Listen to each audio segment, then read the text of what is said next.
Okay so हम जो है मीटिंग एंड होने से पहले कुछ यहाँ पे थे और ये बातें हम जो है डिस्कस कर रहे थे।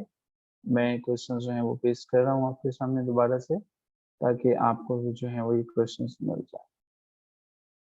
ओके, इसको थोड़ा सा बड़ा कर दीजिएगा। ये जो है। अच्छा जी, हमने जो है वो मैंने 8 बुक्स जो है वो आपके साथ शेयर की थी। मेजर बारबरा में आपके पास जो है वो एंड्रयू अंडरशॉफट, ये कैरेक्टर जो है वो आपके पास इम्पोर्टेंट है। आपके पास बारबरा का कैरेक्टर तो डेफिनेटली है ही है। आपके पास जो है वो लेडी ब्रिटोमर का कैरेक्टर भी है, वो भी इम्पोर्टेंट है।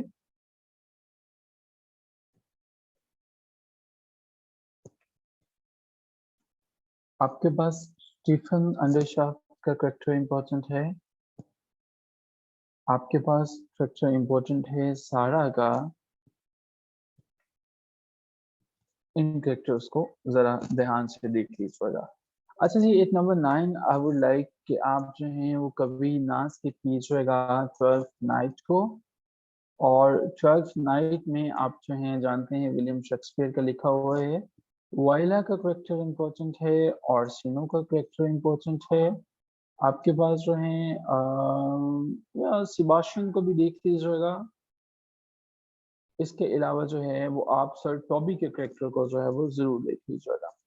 ये 12th नाइट जो है, ये जब भी फेडरल पब्लिक सर्विस मिशन का कोई भी एग्जाम्स होता है तो उसके अंदर ये लाजमी शामिल होता है।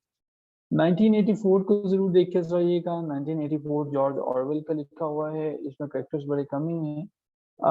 विंस्टन जो है वो इसका प्रोटैगनिस्ट है। विंस्टन के कैरेक्टर को जो है वो देख लीजिएगा। इसके अलावा विंस्टन के बाद आपके पास जो है वो जूलिया का कैरेक्टर आ जाता है। और तीसरे नंबर पे और आखिरी कैरेक्टर इसका जो होगा वो आपके पास बिग ब्रदर का है, तो बिग ब्रदर को देख लीजिएगा। अच्छा जी, नंबर 11 जो है आपको मैं रिकमेंड करूंगा कि आप जो है, और ये हमारी लास्ट बुक होगी, डेथ ऑफ अ सेल्समैन देखे जाइएगा। डेथ ऑफ ए सेल्समैन में आपके पास जो है वो विली लॉमन का करेक्टर जो है वो बड़ा इंपॉर्टेंट है। बिफ लॉमन का करेक्टर भी इंपॉर्टेंट है। इसके अलावा लिंडा का करेक्टर इंपॉर्टेंट है। और हैप्पी का करेक्टर आपके पास इंपॉर्टेंट है। सो ये आपके पास जो है वो सारे के सारे कैरेक्टर्स हैं जो इम्पोर्टेंट हैं। And I am sure that you have noted down all the details और आप इन कैरेक्टर्स को मिस नहीं करेंगे। ठीक है जी। ये हमारी जो है वो आज का हमारा टास्क था। इसके बाद हम कल क्या करेंगे, क्योंकि मिस इफ़त हमारे साथ नहीं है, शायद वो हमें ज्वाइन नहीं कर पाए। हम कल क्या करेंगे कि कल 2 हमारे इंटरव्यूज, समूह के इंटरव्यूज डेफिनेटली होंगे ही होंगे। उसके साथ हम ये करेंगे कि हमारे पास अभी तक जो इंटरव्यूज में क्वेश्चंस पूछे गए हैं, ये जो रीसेंट इंटरव्यूज चल रहे हैं पंजाब पब्लिक सर्विस मिशन के, इसमें जो क्वेश्चंस हैं वो एज वाइज पूछे गए हैं। लाइक एज ऑफ द चौसर से जो क्वेश्चंस पूछे गए हैं हम उनको डिस्कस करेंगे। Then after that 15th century literature के अंदर से जो क्वेश्चंस हैं, विलियम शेक्सपियर किन किन क्वेश्चंस का हिस्सा बने, एलिजाबेथन एज से क्या क्या क्वेश्चंस हैं वो पूछे गए हैं और आप उनको कैसे डिफेंड करेंगे। और लेटर ऑन इसी तरह से हम तमाम एजेस को कोशिश करेंगे कि हमारे पास जो उनकी बाफिकेशंस हैं, जो हमारे पास उनकी तकसीम आई हुई है, हम उसके मुताबिक उनको डील करने की कोशिश करें। सो ये हम जो है वो अपनी कल की क्लास में जो है वो कंप्लीट करेंगे। अगर यहाँ तक किसी का कोई क्वेश्चन है तो आप क्वेश्चन कर सकते हैं। एक चीज मैं आपके साथ शेयर जरूर करूंगा। आप जितने पार्टिसिपेंट्स मॉक इंटरव्यूज में से गुजरते हैं अलग अलग के फजल से, उनका प्लस पॉइंट ये हो जाता है कि उनके क्वेश्चन जो इंटरव्यूज में पूछे जाते हैं, कम से कम उनके 70 से 75% के करीब करीब इंटरव्यू उसी तरह से होता है जो वो मॉक इंटरव्यूज में पूछते हैं, जो वो मॉक इंटरव्यूज में बताते हैं, जो हम उनसे पूछते हैं। इसकी बड़ी वजह ये है कि जब आप अपने इंटरव्यूज को प्रोसीड फर्दर कर रहे होते हैं, जब आप अपने इंटरव्यूज को लेके चल रहे होते हैं, वही क्वेश्चंस हैं, वही टेक्निक है जो पंजाब पब्लिक सर्विस मिशन को फॉलो करता है, और वही टेक्निक हम फॉलो करने की कोशिश करते हैं। And that is the reason कि क्वेश्चंस के अंदर जो सिमिलर है, सिमिलरिटी रेशियो है, वो बहुत ज्यादा है। आज नुमान का इंटरव्यू था, इससे पहले भी जितने स्टूडेंट्स ने इंटरव्यूज दिए वो डेफिनेटली आपके साथ अपने ग्रुप में एक्सपीरियंस शेयर करते रहते हैं।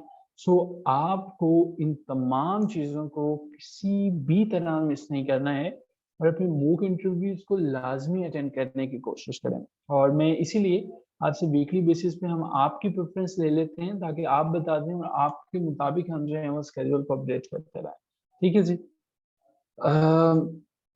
Sir, how shall we cover a character and literary work? What aspects we need to prepare? अच्छा, आपने कल की क्लास अटेंड की थी मिस सूरतुल एन? कल की क्लास आपने अटेंड की है और नहीं की है? अच्छा, लकीली वो क्लास हमारे यूट्यूब चैनल के ऊपर ना मौजूद है, पब्लिकली अवेलेबल है, ठीक है?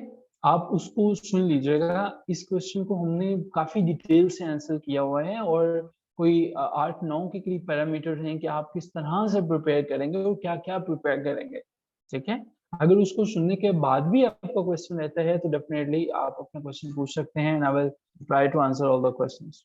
ठीक है जी? सो पार्टिसिपेंट्स मिस इफ़त हमारे पास चूँकि नहीं है, तो हम अपने सेशन को यहीं पे एंड करेंगे। कल का जो स्केड्यूल है वो आपके साथ शेयर कर दिया जाएगा।